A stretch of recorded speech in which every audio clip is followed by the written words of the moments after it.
बाल वर्ग, किशोर वर्ग और तरुण वर्ग के भैया बहन सम्मिलित थे। तो मैं यहाँ पर विज्ञान से संबंधित जो भैया बहन अपना स्थान प्राप्त किए हैं उनके लिए उपस्थित हूँ। जैसे भी नाम बुलाया जाएगा वो स्टेज पर आते जाएंगे। शिशु वर्ग परिधि सिंह प्रथम स्थान विज्ञान प्रदर्शन। नमस्कार बाल वर्ग द्वितीय स्थान विज्ञान प्रदर्शन। तेजस्व प्रकाश बाल वर्ग विज्ञान प्रदर्शन तृतीय स्थान। आयुष कुमार बाल वर्ग विज्ञान प्रदर्शन तृतीय स्थान। अतिथि सिंह विज्ञान प्रदर्शन किशोर वर्ग प्रथम स्थान। नयन मनोहर विज्ञान प्रदर्शन द्वितीय स्थान किशोर वर्ग। अमित कुमार विज्ञान प्रदर्शन किशोर वर्ग द्वितीय स्थान। दिव्यांशु कुमार तरुण वर्ग तृतीय स्थान।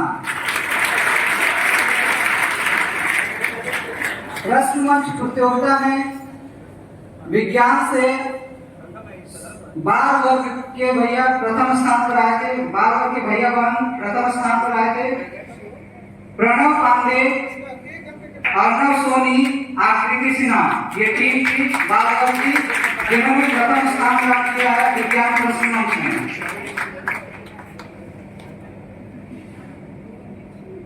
विज्ञान प्रयोग जिसमें तरुण वर्ग के आयुष आर्यन ने प्रथम स्थान प्राप्त किया है भौतिकी प्रयोग में।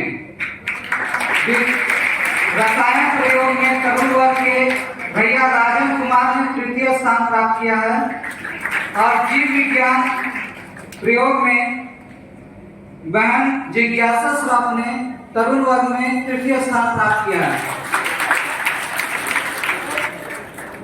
विज्ञान पत्र प्रस्तुति में शिशु वर्ग की दीक्षिका कुमारी ने प्रथम स्थान प्राप्त किया है और बाल वर्ग की प्रियावर्ता शर्मा ने तृतीय स्थान प्राप्त किया है।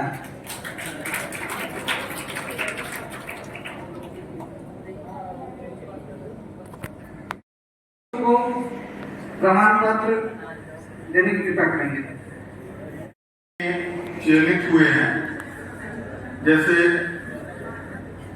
बहुत सारे टॉपिक्स है जिसमें से इनोवेटिव में नवाचार में शिशु वर्ग में भैया अरनेश भारती प्रथम आए हुए हैं।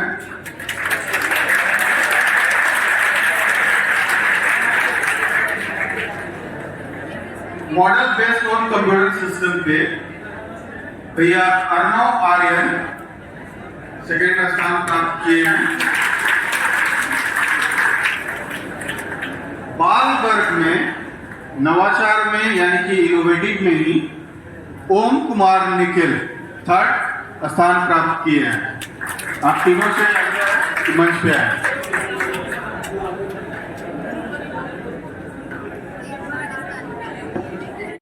कड़ी में गणित का भी प्राइज डिस्ट्रीब्यूशन होना है, तो अभी जो भी बच्चे क्षेत्रीय के जिसका सिलेक्शन हुआ है मैं उनका नाम बता रहा हूँ और आप आते जाएंगे।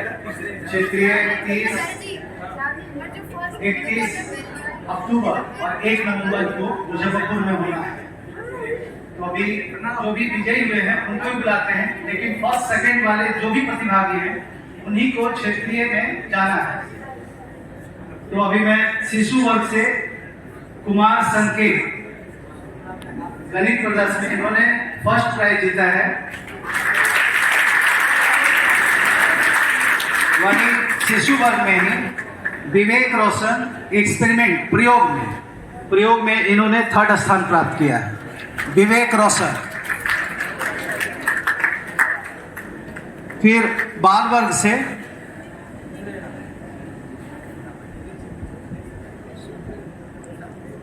वर्ग से पेपर रीडिंग में आदित्य भार्गव पेपर रीडिंग में फर्स्ट पोजीशन प्राप्त किए हैं ये आदित्य भार्गव। अब मैं किशोर वर्ग से नाम पुकारने जा रहा हूं। सुहानी कुमारी 3rd स्थान है गणित प्रदर्श में। सुहानी।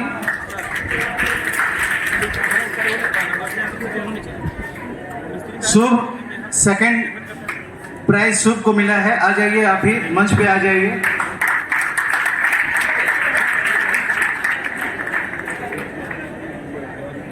अमरदीप एक्सपेरिमेंट प्रयोग में इनको 2nd स्थान मिला है।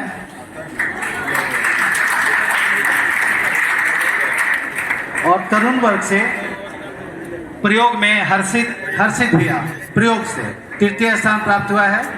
हर्षित प्रेजेंट है? नहीं। उसके बाद क्यूज में तरुण वर्ग प्रश्न मंच गणित वैदिक गणित प्रश्न मंच में हर्षित, बहन स्नेहा और ऋषु, आप लोग तीनों मंच पे आ जाए। इन्होंने 3य पुरस्कार जीता है।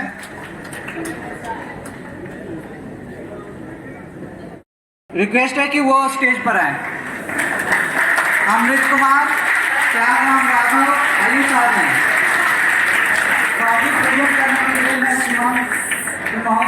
आगे तो हूँ सामने और अभी प्लीज करें।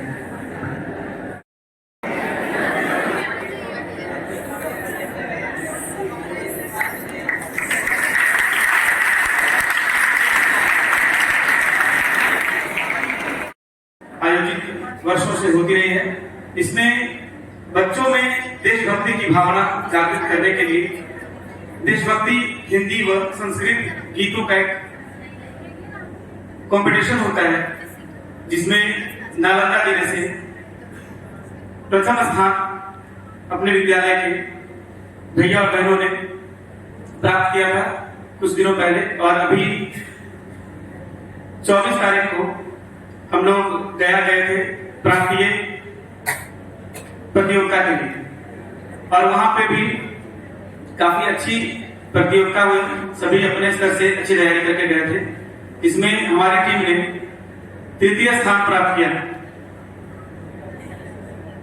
3य स्थान प्राप्त करने वाले हमारे प्रतिभागी जो भी यहाँ पे मौजूद हैं वो भी मंच पे आएंगे। प्रज्ञा पाठक, बहन अंजलि, समृद्धि, प्रीति, आराध्या, तृप्ति, प्रणव, प्रतीक, ये सब हमारी टीम में थे।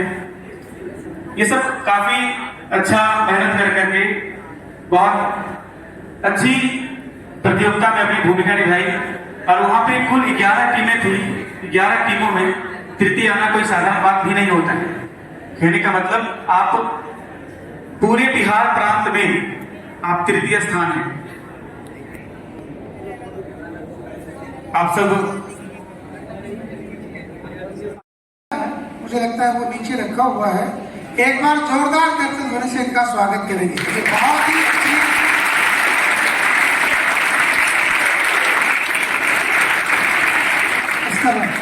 बहुत अच्छी प्रस्तुति रही है इनकी।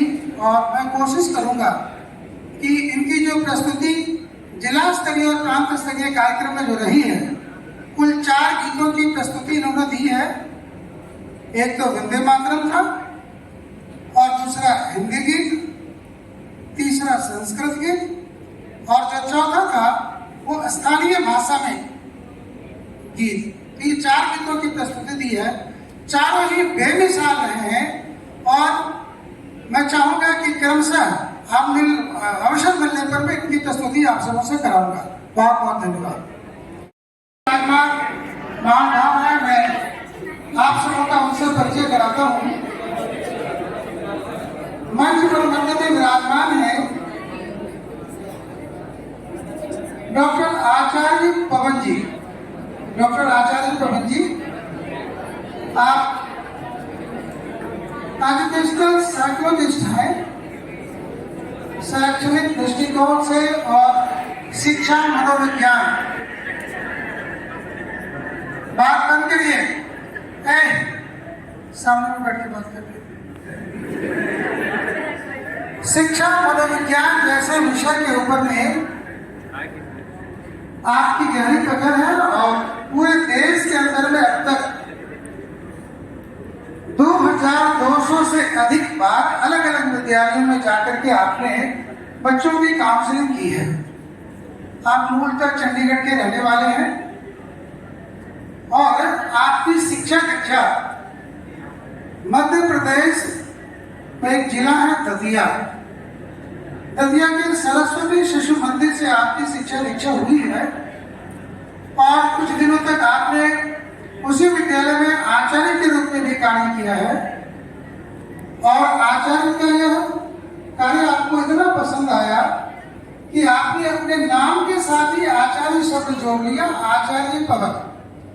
आपका नाम मूलतः पवन त्रिपाठी है। इनको कहते हैं कि भारत के अंदर में शिक्षा की ज्योति जलाने वाले लोग जब इसमें लगते हैं तो अपने आप को उसमें विलीन कर देते हैं। ऐसे ही आचार्य पवन है और आप हम सबों का आप कह सकते हैं कि शैक्षणिक दृष्टिकोण से चाइल्ड साइकोलॉजी को ध्यान में रख करके बच्चों का मार्गदर्शन करेंगे। और आपके साथ हैं श्री आशीष श्रीवास्तव जी, आप पटना से हैं, दैनिक भास्कर में काम करते हैं और आचार्य पवन जी को बिहार के क्षेत्र में जिन जिन विद्यालय में कार्यक्रम हो रहा है वहां आप इनको सहयोग कर रहे हैं। मैंने कहा आपको इसके पहले आचार्य निरंजनानंद सरस्वती जी के बारे में कि जिस प्रकार से उन्होंने तपस्या की है और इसके कारण से वो देश और दुनिया के अंदर प्रतिष्ठित हुए हैं, तो बिना तपस्या के कुछ भी नहीं होता। और आचार्य पवन ने भी पूरे देश के विद्यालयों के अंदर में घूम घूम करके साधना की है, एजुकेशन के ऊपर में, साइकोलॉजी के ऊपर में। और इसी कारण से आज आप प्रतिष्ठित नहीं हुए हैं। बहुत मुश्किल से आपका समय मिल पाता है, किंतु सरस्वती शिशु मंदिर के पूर्व छात्र होने के कारण, सरस्वती शिशु मंदिर के आचार्य होने के कारण से अपने विद्यालयों से इनका विशेष लगाव रहता है और जहाँ कहीं भी जाते हैं आप बच्चों की काउंसलिंग करते हैं। इन दिनों बिहार शरीफ के कई विद्यालयों में आपका कार्यक्रम आयोजित हुआ है और अभी भी अपने स्कूल के बाद और एक स्कूल है जहाँ इनको जाना है, किंतु अभी मैं आचार्य पवन जी को आमंत्रित करता हूँ अपने विषय के साथ। जो बच्चों ने बहुत अच्छा मुकाम हासिल किया है, उनके लिए मैं चाहता हूँ एक बार जोरदार तालियां बजाएं। वैसे मैं उत्तर प्रदेश का रहने वाला हूँ, विद्या भारती के विद्यालय में पढ़ा हुआ हूँ, फिर शिक्षक भी रहा हूँ, लेकिन पिछले 13 सालों से चंडीगढ़ में रहता हूँ, तो थोड़ी सी मेरी भाषा के ऊपर अंग्रेजी का प्रभाव भी आ गया है, तो मैं दोनों ही शब्दों का प्रयोग करूंगा। मैंने पिछले सालों में 3 प्रकार के स्टूडेंट्स के ऊपर केस स्टडी किया है। एक वो थे जो बहुत मेहनत करते थे तब उन्हें सफलता मिलती थी। दूसरे वो थे जो कंपैरेटिवली कम मेहनत करते थे, फिर भी उन्हें सफलता मिल जाती थी। और तीसरे वो थे जो बहुत मेहनत करते थे फिर भी उन्हें सफलता नहीं मिलती थी। इन तीनों प्रकार के स्टूडेंट के स्टडी पैटर्न की मैं केस स्टडी आपसे शेयर करूंगा, लेकिन ये केस स्टडी हर बच्चे के मतलब की नहीं होती है, कुछ बच्चों के लिए वेस्टेज ऑफ टाइम होती है। और मैं जब आचार्य महोदय बता रहे थे आचार्य सरस्वती जी के बारे में कि एक तपन होती है तभी मुकाम हासिल होता है, तो अगर कोई बच्चा तपन महसूस नहीं कर सकता, बर्दाश्त नहीं कर सकता, तो मैं हो सकता है उसे इस समाधान में से, बीच में से बाहर निकाल दूं।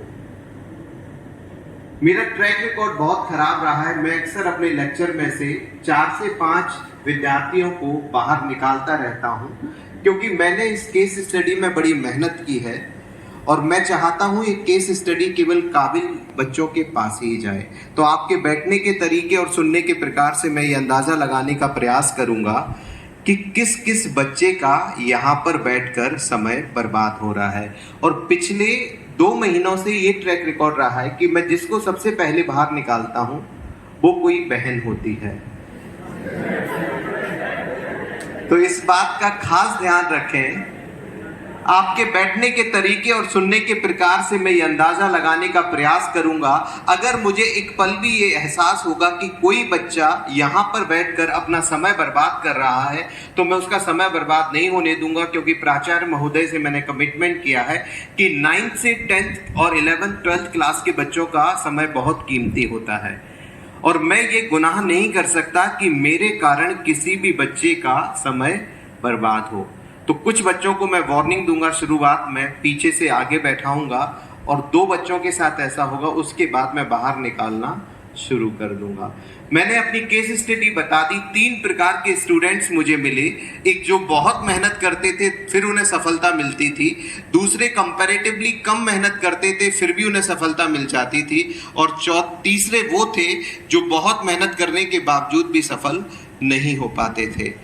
बड़ी जगह का होना, छोटी जगह का होना, पैसों का अभाव होना, ये सफलता में कितने बाधक या कितने साथी हो सकते हैं, इस बात के बारे में मैं एक केस स्टडी आपसे शेयर कर रहा हूं, और इस केस स्टडी का नाम है स्मार्ट एजुकेशन। क्या नाम है? यहां पर स्मार्ट शब्द को एब्रिविएशन के रूप में यूज किया है S.M.A.R.T. हर शब्द का, हर लेटर का अपना एक मतलब है जो मैं आपसे शेयर करूंगा।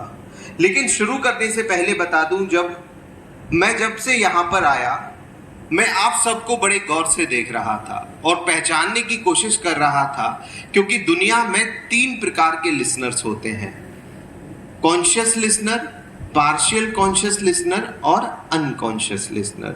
कौन कौन से लिसनर होते हैं? कॉन्शियस, पार्शियल कॉन्शियस और अनकॉन्शियस, जिसे शॉर्ट में बोलते हैं CPU लिसनर्स। इसे समझते कैसे हैं? हर व्यक्ति 2 प्रकार से बातचीत करता है। एक होता है एक्सटर्नल कॉन्वर्सेशन, दूसरा होता है इंटरनल कॉन्वर्सेशन। जैसे अभी मैं आपसे बातें कर रहा हूं, तो इस प्रकार के कॉन्वर्सेशन को बोलते हैं एक्सटर्नल कॉन्वर्सेशन। लेकिन जब हम शांत होते हैं, लेकिन दुनिया को गलत फहमी में रखते हैं कि हम शांत हैं, लेकिन असल में हम शांत नहीं होते। हमारी बहुत बातचीत चलती रहती है, किसी और से नहीं, खुद से चलती रहती है। इस प्रकार के कॉन्वर्सेशन को बोलते हैं इंटरनल कॉन्वर्सेशन। अगर किसी कंटेंट को सुनते वक्त, अगर आप गाने सुन रहे हैं, तो आपके जो इंटरनल कॉन्वर्सेशन है गाने से संबंधित है। अगर आप आचार्य पवन के लेक्चर को सुन रहे हैं, आपका इंटरनल कॉन्वर्सेशन आचार्य पवन के लेक्चर से संबंधित है। अगर आप मैच देख रहे हैं, आपका इंटरनल कॉन्वर्सेशन मैच से रिलेटेड है। और मैं कहूंगा कि अगर आप जहां पर हैं, आपका इंटरनल कॉन्वर्सेशन वर्तमान में है, तो आप माने जाते हैं कॉन्शियस लिसनर। और कुछ लिसनर ऐसे भी होते हैं जिनका इंटरनल कॉन्वर्सेशन बीच बीच में कहीं घूमने के लिए चला जाता है। जैसे अभी कुछ बच्चों का इंटरनल कॉन्वर्सेशन यहां, कान तो यहां पर है, लेकिन इंटरनल कॉन्वर्सेशन यहां नहीं है, बीच में घूमने जाता है, फिर से वापस आ जाता है, फिर चला जाता है। They are considered as a partial conscious listener. और तीसरी कैटेगरी होती है अनकॉन्शियस लिसनर, जिसके कान तो होते हैं लेकिन वो सुन नहीं सकता। क्योंकि आज मैं कुछ देर में आपका एक भ्रम तोड़ूंगा, और भ्रम ये है कि हमारे कान सुनते हैं। असल में कान नहीं सुनते हैं, इंटरनल कॉन्वर्सेशन सुनता है। जिस वक्त हमारा इंटरनल कॉन्वर्सेशन इस सभागार से बाहर चला जाता है, उसी वक्त हमारे कान बेबस हो जाते हैं और सुनना बंद कर देते हैं। और मैं हर 2 मिनट के बाद एक बच्चे को खड़ा करके उसके इंटरनल कॉन्वर्सेशन को लगातार चेक करता रहूंगा। कोई ना कोई सवाल किसी ना किसी बच्चे से पूछूंगा। आप खड़े हो जाइए। आपको बताना है कि मैंने कितने विद्यालयों में अभी तक लेक्चर दिया है। More than 2000। इसने गलत बोला, क्योंकि मैंने कितनों में दिया है? More than 22,000। और मुझे श्राप मिला है कि मैं जिससे पूछता हूं वो सही जवाब नहीं दे पाता।